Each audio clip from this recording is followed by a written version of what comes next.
जय श्री राम। हर हर महादेव। श्रवण माह अर्थात सावन माह केवल एक महीना ही नहीं बल्कि भगवान शिव जी की विशेष कृपा पाने का सबसे सुंदर दिव्य अवसर है। शास्त्रों में कहा गया है कि इस महीने में किया गया जप तप दान पुण्य व्रत अभिषेक और शिव आराधना करने से अनेक गुना फल की प्राप्ति होती है। इतनी महिमा सावन महीने की है। आज के इस वीडियो में हम जानेंगे सावन माह इतना श्रेष्ठ क्यों है, इतना अलौकिक माह क्यों कहा गया है, सावन महीने का नियम क्या होता है, इस माह में क्या करना चाहिए और क्या नहीं करना चाहिए, सावन सोमवार का व्रत कैसे रखना चाहिए, उसका नियम क्या है, विधि क्या है, सावन सोमवार का व्रत किसे करना चाहिए और किसे नहीं करना चाहिए, सावन सोमवार व्रत का नियम और विधि संपूर्ण जानकारी आप इसी वीडियो में प्राप्त करेंगे। और क्या खाना चाहिए क्या नहीं खाना चाहिए, सावन महीना में क्या खाना चाहिए क्या नहीं खाना चाहिए, और भगवान शिव को सबसे प्रिय कौन सी चीज है, आज संपूर्ण जानकारी सावन महीने की सावन सोमवार की इसी वीडियो में प्राप्त करेंगे। वीडियो आपको अच्छी लगे तो वीडियो को लाइक करके चैनल को सब्सक्राइब करके लीजिएगा, बेल आइकन को प्रेस कर दीजिएगा, कमेंट में हर हर महादेव अवश्य लिखिएगा। बात करते हैं सावन महीना इतना श्रेष्ठ क्यों है, इतना अलौकिक अद्भुत माह क्यों कहा गया है। शिव पुराण में स्वयं भगवान शिव जी कहते हैं, क्या कहते हैं कि मासा नाम श्रणो मासो प्रिय सर्वार्थ साधकः, अर्थात सभी महीनों में सबसे श्रेष्ठ माह मुझे श्रवण माह अत्यंत प्रिय है और यह सभी मनोकामनाओं को पूर्ण करने वाला माह है। ये भगवान शिव जी कहते हैं शिव पुराण में। स्कंद पुराण में वर्णन आता है कि श्रवण मासी यो भक्तः पूजेतः शंकरा नरः सर्वपाप विनिर्मुक्तो शिवलोकः स गच्छति। जो व्यक्ति श्रवण मास में श्रद्धा पूर्वक भगवान शंकर जी की पूजा करता है वह पापों से मुक्त होकर शिवलोक को जाता है। और पद्म पुराण में कहा गया है कि श्रवण माह में सावन माह में शिवलिंग पर जो जल चढ़ाता है उसके पाप नष्ट हो जाते हैं। इतनी महिमा सावन माह की है, बहुत अद्भुत अलौकिक माह है, इसलिए सावन को पुण्यदायिनी पवित्र माह कहा गया है। अब हम बात करते हैं सावन माह की महिमा इतनी अद्भुत अलौकिक क्यों है। ध्यान दें, समुद्र मंथन के समय जब हलाहल विष निकला तो भगवान शिव जी संपूर्ण संसार की रक्षा के लिए सुरक्षा के लिए उस हलाहल विष को स्वयं पान कर लिए थे। तब देवताओं ने उनको शांत करने के लिए, उनको विष को शांत करने के लगातार जला अभिषेक करते रहे। और आज भी सावन महीने में जलाभिषेक रुद्रा अभिषेक करने से शंकर जी की विशेष विशेष कृपा प्राप्त होती है, इसीलिए इसका सावन माह का बहुत बड़ा महत्व माना गया है।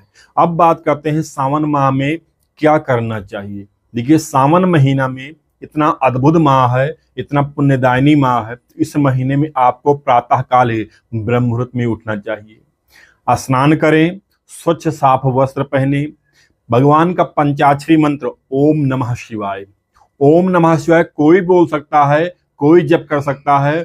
जो मन में भ्रांतियां चल रही हैं, जो अपवाद चल रहा है कि बच्चे नहीं बोल सकते हैं, जो नाम दान लिए वो नहीं बोल सकते हैं, महिलाएं नहीं बोल सकती हैं, ऐसा कुछ नहीं है। ये पंचाक्षरी मंत्र ही है, सभी लोग इसका जप कर सकते हैं। तो ओम नमः शिवाय का जप करना चाहिए। शिवलिंग पर जो है जल चढ़ाना चाहिए, संभव हो तो गंगा जल मिलाकर। कुछ लोग गलती करते हैं, देखने में आता है कि जल लिए पहले उसमें जल अर्थात पानी डाल दिए फिर ऊपर से गंगा जल डाल दिए।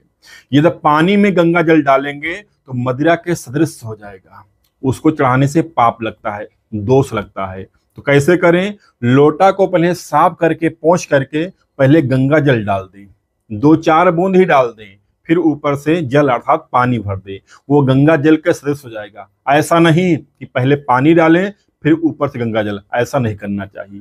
तो गंगा जल मिलाकर जल अर्पित करना चाहिए शिवलिंग पर, अगर व्यवस्था हो तब। उसके बाद में सफेद चंदन, बेलपत्र, भांग, धतूर, शमी पत्ता, मंदार, अक्षत, पुष्प, मिष्ठान आदि से भगवान का पूजन अर्चन बंदन करना चाहिए। रुद्राभिषेक करें, शिव चालीसा का पाठ करें, महामृत्युंजय का जप करें, गरीबों को अन्नदान, वस्त्र दान करना चाहिए। ये सावन माह में करना चाहिए, बहुत ही अद्भुत अलौकिक है, शिव कृपा प्राप्त होगी। आगे बात करते हैं सावन में क्या नहीं करना चाहिए। ध्यान दीजिए, बहुत विशेष बात, सावन माह में यह पवित्र माह कहा गया है, तो इसलिए इस माह में मांस और मदिरा का भक्षण नहीं करना चाहिए, क्रोध नहीं करना चाहिए, झूठ नहीं बोलना चाहिए, किसी का अपमान नहीं करना चाहिए, और वृक्षों को अनावश्यक काटना छेड़ना नहीं चाहिए, व्यर्थ का विवाद नहीं करना चाहिए, किसी की निंदा नहीं करना चाहिए, जीव हत्या नहीं करना चाहिए। इस बातों का विशेष ध्यान सावन में रखना चाहिए। सावन में क्या खाना चाहिए, अक्सर लोग पूछते हैं सावन में क्या खाना चाहिए, तो आप सुन लीजिए। सात्विक भोजन, फल, दूध, दही, घी, मौसमी फल जो मिल जाए, साबूदाना, मखाना, मूंगफली, नारियल, सिंगाड़ा, कट्टू का आटा आदि जो सुलभ रूप में मिल रहा है उसको आपको खाना चाहिए। ध्यान दे, सावन में क्या नहीं खाना चाहिए, ये भी लोग पूछते हैं सावन में किसका त्याग करना चाहिए। तो सावन में जो है मांसाहार, शराब, लहसुन, प्याज अर्थात तामसिक भोजन नहीं खाना चाहिए, बासी भोजन का त्याग कर देना चाहिए, पत्तेदार हरी साग सब्जी नहीं खाना चाहिए, पत्तेदार। कुछ लोग बैगन को भी बोलते हैं, लेकिन अगर सही मिल जाए खा सकते हैं, ना खाएं कोई बात नहीं है, कोई दिक्कत नहीं है। सावन सोमवार के व्रत की विधि क्या है, लोग पूछते हैं सावन सोमवार के व्रत की विधि क्या है। देखिए, सावन सोमवार का व्रत प्रातः काल आप उठकर गंगा जल से स्नान करें और भगवान का पंचाक्षरी मंत्र ओम नमः शिवाय का जप करें, स्वच्छ साफ वस्त्र पहने, अपने व्रत का संकल्प लें, शिवलिंग के पास जाएं, प्रणाम करें, माता पृथ्वी को प्रणाम करें जहां पर शिवलिंग स्थापित है। उसके बाद में जल अर्पित करें, गंगा जल अर्पित करें, दूध, दही, घी, शहद, शक्कर से भगवान का अभिषेक करें, या पांचों चीज मिलाकर पंचम बनाकर शिवलिंग पर अर्पित करें। फिर शिवलिंग को अच्छी तरह जल से धुलकर फिर जो है भगवान को सफेद चंदन, अक्षत, पुष्प, बेलपत्र वही 3 पत्ते वाला जो बिना कटा फटा हो, और आगे डंडी जिसको वज्र बोलते हैं, जहाँ पे डंडी पेड़ में लगी होती है, उसको तोड़ करके अगर आप लिखना चाहें तो राम राम भी लिख सकते हैं, या चंदन लगाकर ओम नमः शिवाय बोलते हुए आप शिवलिंग पर अर्पित करें। भांग, धतूर, शमी पत्र, मंदार, धूप, दीप, मिष्ठान, फल से भगवान का पूजन अर्चन वंदन करना चाहिए। भगवान का पंचाक्षरी मंत्र ओम नमः शिवाय का जप करना चाहिए, महामृत्युंजय का जप करना चाहिए। रुद्रा अभिषेक करने का बहुत बड़ा महत्व सावन महीने में बताया गया है। शिव चालीसा का पाठ करें, आरती करें, और शाम को जो है फिर भगवान का पंचोपचार से धूप दीप आदि से भगवान का पूजन करें।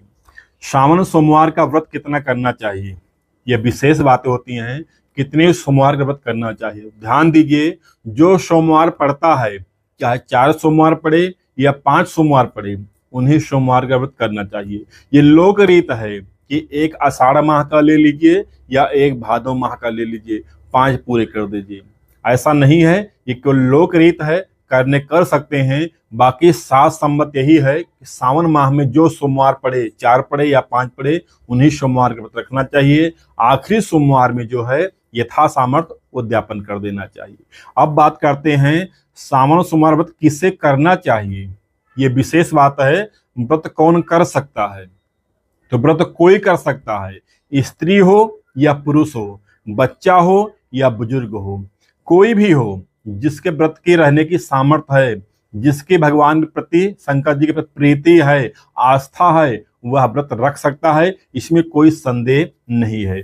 विशेष रूप से अविवाहित कन्याएं हो या अविवाहित पुरुष हो अर्थात लड़के हों, ये कर सकते हैं। जो लोग मन चाहा सुयोग संस्कारी जीवन साथी चाहते हैं, यह अपने जीवन को उज्ज्वलमय बनाना चाहते हैं, उनके लिए सबसे उत्तम है। और विवाहित स्त्री पुरुष जो दाम्पत्य जीवन में सुख शांति धन समृद्धि लाना चाहते हैं, परिवार को सुखमय बनाना चाहते हैं, तो वो स्त्री पुरुष भी सावन सोमवार का व्रत रख सकते हैं। चंद्र दोष, जिसके कुंडली में चंद्रमा कमजोर है या अरिष्ट स्थान पर बैठा है, वो व्रत कर सकते हैं। काल सर्प दोष हो तो भी सोमवार का व्रत सावन का कर सकते हैं। मानसिक तनाव, जो मानसिक तनाव में चल रहे हो, अधिक तनाव हो, परेशानी उत्पन्न हो गई है, वो सावन में सोमवार का व्रत सबसे उत्तम माना गया है। संकटों से मुक्ति पाने के लिए सबसे उत्तम है सावन सोमवार का व्रत। जिसको अकाल मृत्यु का भय हो, दुर्घटना का भय हो, बीमारी हो या करियर में दिक्कत आ रही हो, तो उन्हें भी सावन सोमवार का व्रत करना चाहिए। अर्थात जो भी चाहे, किसी को मनाही नहीं है, जो भी अपने कल्याण करना चाहे वो भी सावन सोमवार का व्रत कर सकता है। व्रत किसे नहीं करना चाहिए? सावन सोमवार का व्रत किसे नहीं करना चाहिए? ध्यान सुनिए।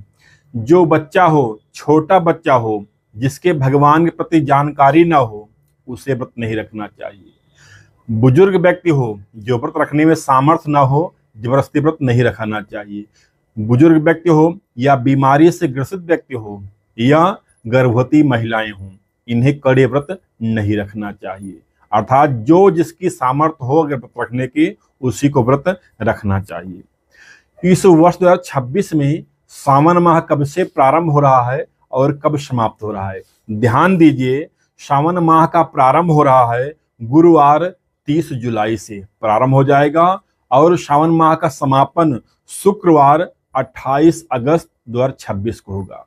पूरे 30 दिन का यह सावन महीना है। इसमें 4 सोमवार पड़ेंगे।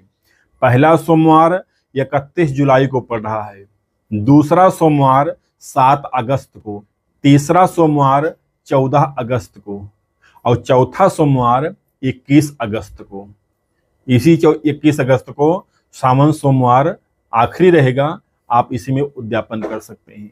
सावन समाप्त हो जाएगा सावन माह की पूर्णिमा को, अर्थात शुक्रवार 28 अगस्त को। सावन महीना केवल व्रत रखने का महीना नहीं है, यह बल्कि मन, वचन और कर्म की शुद्धि के लिए यह सबसे उत्तम पर्व इसे मानिए।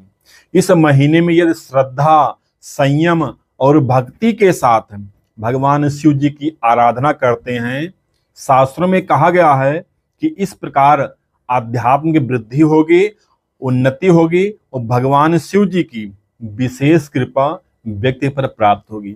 इसलिए सावन सोमवार बहुत महत्वपूर्ण है। सावन माह ही यह परम पावन पुनीत माह कहा गया है, तो सबसे उत्तम माह है शिव कृपा पाने के लिए सावन माह। तो आप सब जैसे भी आपकी शक्ति हो, भक्ति हो, सावन सोमवार व्रत रखें या पूरे माह का नियम रखें, जैसा हो वैसा आप करिएगा, लेकिन शिव कृपा सबके जीवन में होना चाहिए। तो मैं यही चाहूँगा आप सावन में नियम से रहें, श्रद्धा से रहें, व्रत रखने वाले व्रत रखें, जो ना रख पाएं केवल भगवान का पूजन अर्चन बंदन करके ही भगवान को प्रसन्न करें। वीडियो हमारी आपको उपयोगी लगी हो, जानकारी अच्छी लगी हो तो वीडियो को लाइक करिएगा, कमेंट में हर हर महादेव लिखिएगा और इस वीडियो को शेयर करके आप एक पुण्य का लाभ प्राप्त कर सकते हैं। धन्यवाद। हर हर महादेव।